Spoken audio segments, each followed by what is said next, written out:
Hello everyone, it's me JB from UniqueTutorials. Today in this video I'll show you how to transfer files wirelessly between smartphones and computers using VLC app. So without further more delay, let's begin. So firstly, on your iPhone smartphone, just open the App Store and just search for VLC Media Player, and now you'll see here the application. Just click on it. Now click on Get or Install.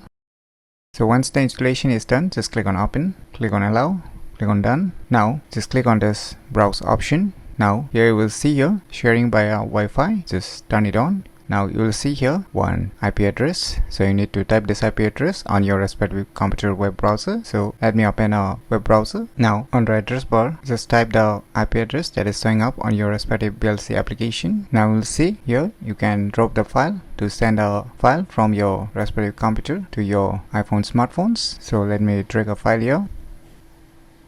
So you can see here 100% successful. So now in order to check the received file on your iPhone smartphones, just open the files and just click on this on my iPhone, and I will see here VLC. Just click on it and you can see here the received file which I have received from my computer. And now if you want to send a file from your iPhone to the respective computer, then just select a video and click on this here. Now click on this Save to File and click on this back button and select the VLC folder and click on Save. Now on your respective computer, just refresh your web browser, and now you'll see here the respective PDF file is showing up on the downloaded file. So if you want to download it on your respective computer, then just click on it.